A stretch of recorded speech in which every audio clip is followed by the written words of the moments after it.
Hello दोस्तों, नमस्कार। RJ Hindi कहानी में आपका बहुत बहुत स्वागत है। दोस्तों, कहानी का पूरा आनंद लेने के लिए वीडियो को लास्ट तक देखें। अगर कहानी पसंद आए तो चैनल को जरूर सब्सक्राइब करें और वीडियो को लाइक करें। तो दोस्तों चलिए शुरू करते हैं। मनोज लगभग 22 साल का लड़का था। अभी उसने जवानी की दहलीज पर कदम रखा था।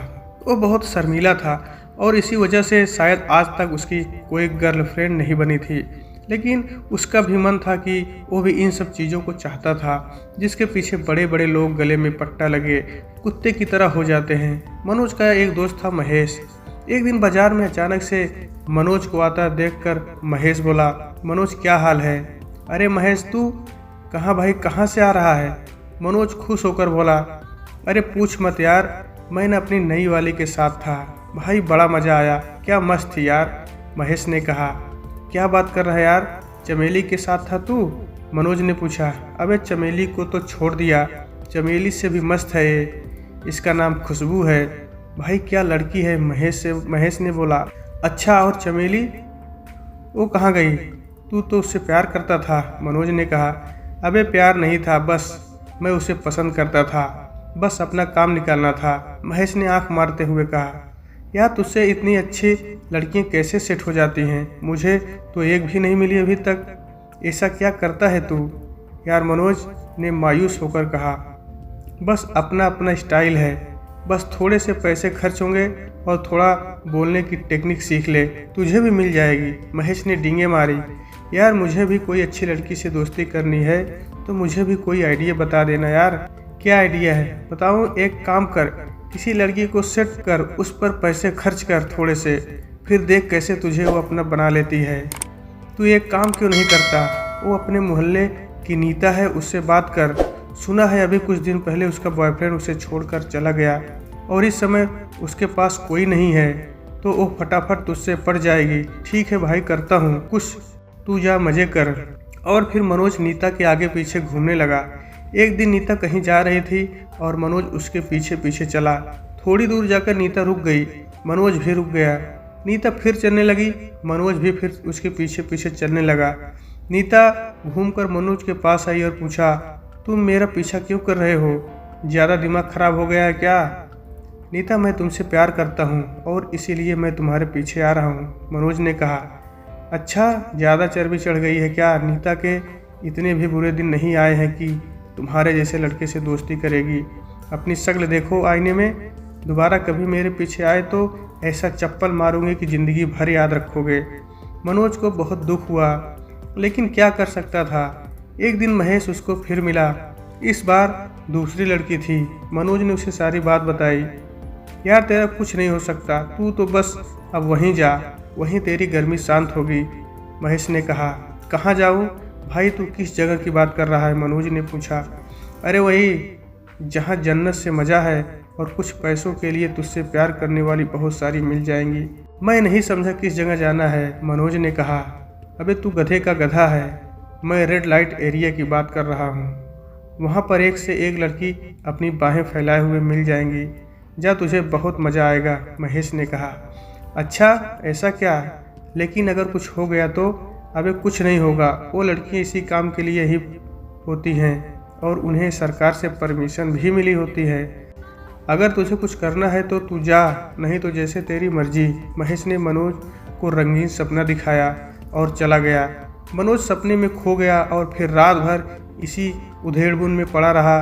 अगले दिन उसने वहां जाने का निश्चय किया और अच्छे से तैयार होकर शाम होने का इंतजार करने लगा। शाम होते ही मनोज उस रेड लाइट एरिया में पहुंचा। शहर का रेड लाइट एरिया, जहां पर काफ़ी भीड़ भाड़ थी। पूरा एरिया मछली बाजार बना हुआ था, काफ़ी शोरगुल था। विभिन्न उम्र और विभिन्न तरह की लड़कियां भड़काऊ कपड़े और अश्लील इशारे करती वेश्याएं बस कुछ भी करके अपने ग्राहकों को अपने पास बुला लेना चाहती थी। कहीं कहीं पर दलाल कस्टमरों से कमीशन के लिए और कहीं कहीं वो लड़कियां अपने कस्टमरों से पैसों को लेकर हुज्जत कर रहे थे। मनोज ने नज़र उठाकर देखा, उसे अपने पास बुलाने के लिए जाने कितनी लड़कियां इशारे कर रही थी। वो घबरा रहा था, लेकिन काफ़ी देर खड़े रहने के बाद वो एक जगह ऊपर चला गया। अंदर का माहौल बहुत ही हसीन था, गाने बज रहे थे और मेकअप से पुती लड़कियां आने वाले अपने कस्टमरों का स्वागत मुस्कुरा कर करती और उन्हें अपनी तरफ आकर्षित करने का पूरा प्रयास कर रही थी। मनोज ऐसे माहौल में खुद को बड़ा अजीब सा महसूस कर रहा था। तभी एक लगभग 25 साल की एक लड़की आई और बोली, ऐसे क्या देख रहा है, देखता ही रहेगा कि चलना भी है। मनोज ने कहा, कितना लोगी? उसने कहा, 300 रुपया मालकिन के पास जमा होगा, बाकी अगर तुझे मैं पसंद आ गई तो जो तू मुझे दे दे। मनोज ने आसपास और नज़र दौड़ाई, लेकिन उसे इस लड़की से ज़्यादा कोई नहीं जमी, क्योंकि एक तो वह हम उम्र थी, दूसरा थोड़े तमीज़ से बोल रही थी। मनोज ने काउंटर पर 300 रुपया जमा किया और लड़की को लेकर रूम में चला गया। अंदर मुश्किल से 6 बाई 6 का कमरा था, जिसके एक कोने पर सिंगल बेड पड़ा था। लड़की ने जाते ही अपने कपड़े उतारने चालू कर दिए। 1 मिनट, अभी नहीं, पहले थोड़ी सी बात कर लें, मनोज ने घबरा कर कहा।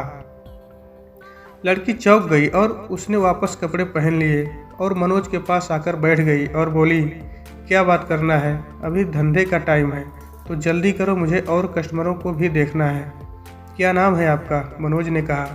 नाम जानकर क्या करोगे? उस लड़की ने अदा से कहा। बस ऐसे ही पूछ लिया। चांदनी, सब मुझे चांदनी ही कहते हैं यहाँ पर। आपकी उम्र क्या है? मनोज ने दोबारा पूछा। क्यों? चांदनी ने फिर पूछा। अरे ऐसे ही पूछने का मन हुआ तो पूछ लिया, अगर ना बताना चाहो तो कोई बात नहीं। नहीं, इसमें ना बताने वाली कौन सी बात है, मैं 25 साल की हूँ। वैसे तुम्हारा क्या नाम है? मनोज, मनोज ने कहा। अच्छे घर के लगते हो, फिर यहाँ कैसे? अभी शादी नहीं हुई क्या? चांदनी ने पूछा। मनोज, नहीं। चांदनी बोली, और कोई गर्लफ्रेंड? मनोज ने कहा, नहीं, कोई नहीं। तभी तो कहूँ, और तुम्हें देखकर ऐसा लग रहा है कि तुम पहली बार आए हो। चांदनी ने कहा, हाँ मैं पहली बार आया हूँ। मनोज बोला, तो फिर चलो, आओ चलते हैं। चांदनी बोली। मनोज झिझक रहा था। तुम घबराओ मत, कुछ नहीं होगा, मैं पूरा शक्ति यूज करती हूँ। चांदनी बोली। नहीं, वो बात नहीं है, मुझे कुछ अच्छा नहीं लग रहा है।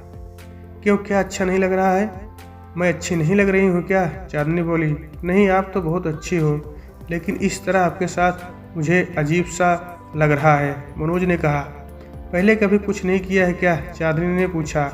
नहीं, कभी नहीं, आज पहली बार है। कोई लड़की मुझे इस काबिल ही नहीं समझती है कि मुझसे दोस्ती करे। क्यों, ऐसा क्यों? तुम तो कमाते हुए लगते हो। करते क्या हो? चांदनी ने पूछा। मैं एक प्राइवेट कंपनी में नौकरी करता हूँ। मनोज, मैं तुम्हें एक सलाह दूं? चांदनी ने पूछा। हाँ हाँ बोलो, मनोज ने कहा। वैसे तो तुम मेरे साथ जो मर्जी वो करो, तुमने पैसे दिए हैं, मैं तुम्हें रोकूंगी नहीं, लेकिन ये अच्छी जगह नहीं है और तुम मुझे बहुत ही मासूम और शरीफ लग रहे हो, तो दोबारा मत आना। एक बार में कुछ नहीं होता है, लेकिन अगर इस जगह की आदत पड़ जाए तो बहुत बुरी जगह हो जाती है। चांदनी ने कहा। मनोज सोचने लगा। क्या सोचने लगे? जल्दी करो मनोज, मुझे जाना है, जो भी करना है करो। चलो बाहर चलते हैं, मनोज ने कहा। क्यों, जो करने आए हो वो नहीं करना है क्या? चांदनी ने चौंक कर पूछा। मनोज बोला, नहीं। चांदनी बोली, सोच लो, तुमने पैसे दिए हैं। तब मनोज ने कहा, कोई बात नहीं। वैसे चांदनी, अगर आपसे बात करने का मन हुआ तो दोबारा आ सकता हूँ क्या? आप मिलोगी? तुम बड़े अजीब हो मनोज, यहाँ बात करने कोई नहीं आता, सब अपने जिस्म की गर्मी शांत करने आते हैं, लेकिन मुझे सिर्फ आपसे बात करने आना है, और जिस दिन उसका मन होगा देखा जाएगा। मैं धंधे वाली हूँ और 300 रुपये देने के बाद कस्टमर की हो जाती हूँ, फिर चाहे वो मुझसे बात करे या कुछ और। लेकिन एक प्रॉब्लम है, अगर मैं किसी कस्टमर के साथ व्यस्त हुई तो मैं इंतज़ार कर लूँगा। मनोज ने कहा। ठीक है, जैसे तुम्हारी मर्जी, चांदनी ने कहा, और फिर दोनों बाहर आ गए। उसके बाद मनोज कभी कभी जब बहुत परेशान होता तो चांदनी के पास जाने लगा। चांदनी के अलावा किसी और के पास उसे जाना अच्छा नहीं लगता था, यहाँ तक कि उसे देखते ही सब उसके साथ की लड़कियां भी चांदनी को बुला देती और कहती कि तेरा आशिक आ गया। चांदनी मुस्कुरा कर रह जाती। एक दिन ऐसे ही मनोज जब चांदनी के पास पहुंचा तो चांदनी ने कहा, मनोज, जब तुम्हें कुछ करना ही नहीं होता तो मेरे पास क्यों आते हो? खामखा अपना पैसा बर्बाद करते हो। चांदनी, मुझे तुमसे बात करके तसल्ली मिलती है, असल में मेरा कोई दोस्त नहीं है, इसलिए तुमसे बात करने चला आता हूँ। मनोज ने कहा। अच्छा, मैं तुम्हें अच्छी लगती हूँ? चांदनी ने पूछा। हाँ, बहुत अच्छी लगती हो। तुम्हारा मन नहीं होता मेरे साथ कुछ करने का? चांदनी ने कहा। नहीं, बस मन करता है तुमसे बात करता रहूं। मनोज, तुम सच में बहुत अच्छे हो। लोग यहाँ आते हैं और मुझे ऐसे ट्रीट करते हैं जैसे मैं इंसान नहीं हूँ, सिर्फ उनकी गर्मी शांत करने की मशीन हूँ। और ऐसे ऐसे तरीके अपनाते हैं कि क्या बताऊँ। और मुझे उनकी बात माननी पड़ती है क्योंकि उन्होंने पैसे दिए होते हैं। लेकिन तुम पहले ऐसे हो जिसने मुझे इंसान समझा और मुझको बात करने के पैसे देते हो। ये मत समझना कि मैं तुमसे प्यार करने लगी हूँ। मैं इस कोठे की लड़की हूँ और कोठे वालियों को प्यार वार नहीं होता। लेकिन तुम्हारे साथ मुझे अपनापन सा लगता है और थोड़ा सा सुकून मिलता है, या यूँ कहो कि थोड़ी देर का ब्रेक मिल जाता है। काश ऐसे ही सब हमको मशीन ना समझकर इंसान समझते तो कितना अच्छा होता, चांदनी ने कहा। एक दिन जब मनोज आया तो चांदनी नहीं मिली थी। वह बहुत देर तक इंतजार करता रहा और चला गया। अगले दिन वह फिर आया, लेकिन चांदनी फिर ना मिली। जब वह तीसरे दिन आया और चांदनी नहीं मिली तो उसने उन्हीं में से एक लड़की को बुलाकर पूछा, चांदनी कहाँ गई, दिखाई नहीं पड़ रही है 3 दिन से। वो लड़की चांदनी का नाम सुनते ही चौंक पड़ी और फिर उसने फुसफुसा कर कहा, ओ हीरो, चांदनी को भूल जा, वो अब तुझे कभी नहीं मिलेगी। अगर अपनी सलामती चाहता है तो दूसरी ढूंढ ले और यहाँ पर चांदनी का नाम भी नहीं लेना। मनोज ने चौंक कर देखा। उसकी आंखें सोचने वाली मुद्रा में सिकुड़ गई। तभी किसी ने उसको बुलाया और वो लड़की उसके पास चली गई। मनोज वापस लौट आया। 2 दिन तक वो उस लड़की की बातें सोचता रहा कि चांदनी अब कभी नहीं मिलेगी। इसका क्या मतलब था? आखिर में मनोज बात की जड़ तक पहुंचने का निश्चय लिया और फिर कोठे पर पहुंच गया। उसने उस लड़की को ढूंढा, वो कहीं नहीं दिखी। वो वहीं बैठा रहा। थोड़ी देर बाद वो एक तरफ से निकली। मनोज लपक कर उसके पास पहुंचा। उसने जैसे ही मनोज को देखा बोली, तू फिर आ गया? मैंने तुझे समझाया था ना, मुझे आपसे ही मिलना था। मैं पैसे जमा कर देता हूँ। नहीं, अब मैं आज कुछ नहीं कर सकती, बहुत थक गई हूँ। देखो, मुझे आपके पास वैसा कुछ नहीं करना है, बस बात करनी है प्लीज़। सब ऐसे ही बोलते हैं, अंदर जाकर शुरू हो जाते हैं। मुझे सब पता है। तू जा कोई दूसरी ढूंढ ले, मेरा आज का हो गया है। देखो, सच में मेरा विश्वास करो, मुझे सिर्फ आपसे बात करनी है चांदनी के बारे में। अबे साले, मरवाएगा क्या? कोई सुन लेगा तो तेरी हड्डी पसली एक भी नहीं बचेगी। भाग जाए यहाँ से और दोबारा कदम भी नहीं रखना। मैं आपको 1000 अलग से दूंगा, प्लीज़ चलो। बस थोड़ी देर, ज़्यादा टाइम नहीं लगाऊंगा, मनोज ने कहा। अच्छा 2 मिनट रुक, मैं आती हूँ। थोड़ी देर बाद वह लड़की मनोज के साथ कमरे में पहुँची। फिर बोली, पहले 1000 दे, तूने बोला था, फिर जो भी करना है करना। मनोज ने चुपचाप 1000 निकाल कर उस लड़की को दे दिया। अब बोल क्या करना है? मुझे चांदनी के बारे में जानना है, मनोज ने कहा। क्यों, क्या वह तेरी सेटिंग थी? क्या तू क्यों जानना चाहता है उसके बारे में? उस लड़की ने पूछा। एक इंसान होने के नाते मैं जब भी आता यह तो उसी के पास जाता था, लेकिन पिछले 3 बार से वो मुझे नहीं दिखी और यहाँ पर कोई उसके बारे में कुछ बता भी नहीं रहा है, तो इसलिए मुझे उसके बारे में जानना है कि क्या हुआ उसके साथ, मनोज ने कहा। क्या नाम है तेरा? उस लड़की ने पूछा। मनोज। देख मनोज, तू मुझे शरीफ लग रहा है, क्यों फालतू के चक्करों में पड़ रहा है? मज़े करने आया है, मज़े कर, आजा, मैं तुझे वैसे खुश करती हूँ। तू चांदनी को भूल जा, प्लीज़ मुझे बताइए कि क्या हुआ, कहाँ गई चांदनी? मनोज ने फिर पूछा। उसकी आंखों में एक अजीब सी बेचैनी थी। क्या बताऊँ मनोज, एक बार हम लोग इस धंधे में जब आ जाते हैं तो इंसान नहीं रह जाते हैं, बस खिलौना बनकर रह जाते हैं। फिर हमारे दिल, जज्बात, भावनाएं बस चंद सिक्कों के आगे ख़त्म हो जाती हैं। 15 दिन पहले एक बहुत पुराना कस्टमर आया और उसने चांदनी के साथ जाने को कहा। चांदनी शायद उस दिन थक गई थी। उसने उससे कहा, साहब मैं बहुत थक गई हूँ, आप किसी और के साथ चले जाओ। लेकिन वो साला चांदनी के साथ जाने की जिद करके आया था। आखिर में चांदनी उसके साथ अंदर गई। अंदर जाकर उस आदमी ने चांदनी को बहुत बुरी तरह से नोचना, घसोटना और बिल्कुल जानवरों जैसा सलूक करना शुरू कर दिया। चांदनी पहले से ही थकी थी और फिर ऐसा व्यवहार उससे दर्द बर्दाश्त नहीं हो रहा था। भले हम धंधे वाली हैं, लेकिन हैं तो इंसान ही ना। चांदनी रोने लगी और दर्द से चिल्लाने लगी, लेकिन शराब के नशे में उस आदमी को चांदनी की चीख से कोई मतलब नहीं था। उसने चांदनी को झिझोड़ा और उसे परेशान करना शुरू कर दिया।